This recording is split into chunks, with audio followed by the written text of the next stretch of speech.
Hi everybody and welcome to the Money Man, Money Boy show, sponsored by Betway. Ollie, we've got rugby this weekend. No soccer. It's been a nice time to have a bit of a breath and a relaxation, but we can't relax for too long because the European Championships start next Friday.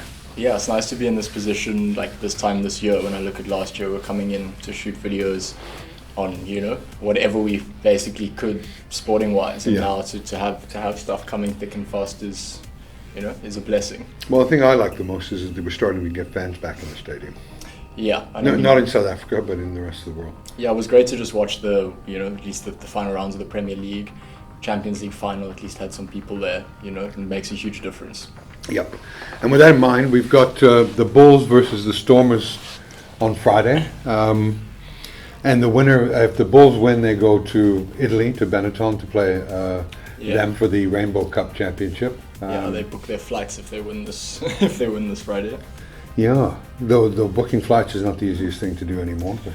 No, not at all. I wonder actually how they're gonna, how I think if they're gonna get vaccinated to go over, or how it's gonna work. But they have guaranteed that the winner of the SA conference will fly over.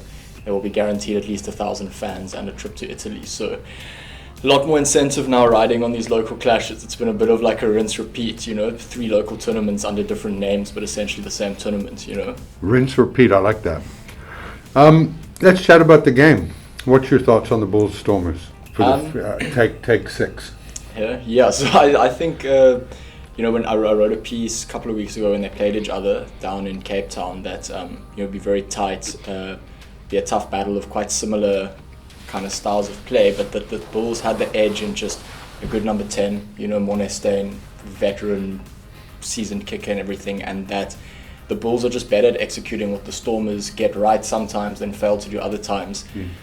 I think that gap's going to widen this weekend because, the Bulls have the incentive of, if they win this, there's their flights to Treviso booked. They're playing at Loftus. The Stormers haven't been able to sort out their number 10 situation at all. Abner van Renen, you can't tell me, is the best number 10 in you won't hear me telling you. Yeah, Damian Willemse, they don't seem to know what to do with him. Pay him a lot of money. Pay him a lot of money and then just, sort of bounce in between positions and stuff. I think if the Bulls wanted a fighting chance, I would have started Damian Willemse at 10 just because he hasn't played there for the, it would be a surprise element. He may be able to bring something, but Tim Sweel's certainly not going to bring that, and he's supposedly starting. Then you've got the Bulls, Jake came in and he made all these signings, like very astute signings, brought Dwayne back, brought Heo Aplon back, made some good young signings. Then Heo Aplon got injured. So all of the guys that he's tried to bring together have never at once been able to play. Now you've got a squad where Morne Steyn's there, Evan van Sail, who's got a better kicking game than Ambrose Papier. He's going to be starting, coming back from injury. You've got Heo Aplon on the bench. Marcel Coetzee imported from Ulster to be playing in South Africa again for the first time in years, and then he complements a back row that's got Ulrich Loh, 112 kilogram, like young John Smith, and then Dwayne Vermeulen at number 8. Yeah. Conor Hendrick still firing at 12. I think the Bulls are gonna blow the Stormers away a little bit this weekend, to be honest. Yeah, I think they have a huge advantage in the backs. Yeah. And they're not going to be wanting for any sort of motivation. And Jake builds these teams. He likes to win everything. It doesn't matter whether it's a watered down Curry Cup or watered down Super Rugby but credit to him though. I mean, I'm not taking the piss. I agree. Credit to him. I mean, he doesn't like to lose. Yeah. I don't like to lose, and so I see we have that in common. Yeah, rather be the team that wins the watered down competition than loses it. So of course, because it's the media is always quick to criticize, and they can't really criticize Jake for anything. It'll be interesting to see where he does take this Bulls side. When we get back to some sort of normality, he's very good at coming in and fixing teams up, making astute sort of signings within his budget. He was trying to attract Damian Willemse to the Bulls initially, but then we saw the figures and why he didn't leave. But it'll be interesting to see where Jake goes past this. But I just think it'll be a brilliant story of a treble if they do win.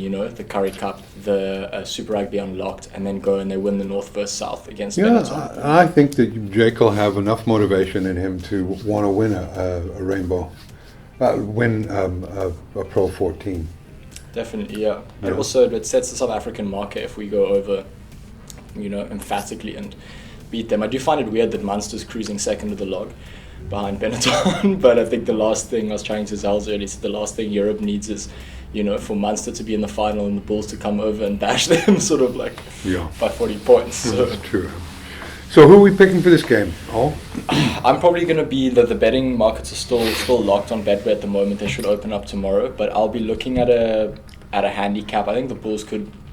When I say blow them away, I think the Bulls are going to be a significantly better side. I'm not necessarily saying the scoreline is going to be enormous, but I don't think the Stormers are going to be in it. So if there's a handicap of around 5.5, I'd look at that. Yeah. Otherwise, potentially just an outright Bulls win, because the Stormers have been on the rise recently, and that could play in their favour odds-wise, But we'll see when they unlock, and we'll post them up on the site. But I'm going straight Bulls win. Yeah, I'm going to go Bulls win by 5.5. Yeah. Okay. Or more. In agreement on the handicap. We're in agreement on the handicap. I was thinking 6.5, but I'll bow down to your superior knowledge in rugby, because I haven't been making many bets in rugby because it's just been a wasteland for punters this year. Yeah, that's the only bet I've been scraping my way back. And then Really? Little by little, yeah. Yeah, no, I think I've been over 75% on all North American sports and enjoying that. So I've been fishing in those ponds rather than trying to fish in the rugby pond, which is normally my biggest profit of any sport. But I think I'm 3-8. Why fish where you don't have to, though? Well, exactly, exactly. It's like my rod's been getting caught in the weeds all the time. So I've been enjoying my baseball, my hockey, my basketball. But I do think that the Bulls will beat the Stormers and beat them by 6.5 points or more. What are your thoughts for we've got Rassi obviously announcing his squad now on Saturday. Yeah. Well, there's something to play for Friday night, isn't there? Yeah. Obviously, the game holds even more significance. For sure. Yeah. So I'm looking forward to that. I'm not going to make any speculations because everybody that speculates on the Buck squad always ends up looking like a Duas. Yeah. And I've looked like a Duas enough this year with COVID. So I think we all have. So. Yeah. So I'm going to wait for that. But there you have it, folks. My money is going to be Bulls by 5.5 or more. Ollie's on an outright. Betting is suspended across all platforms right now, so we'll wait for that betting tomorrow, and I'll post my bet on my Facebook page an hour and a half before kickoff. Awesome. Ollie, thanks, Thanks, Kev. Yeah, good luck tomorrow. You too. Cheers.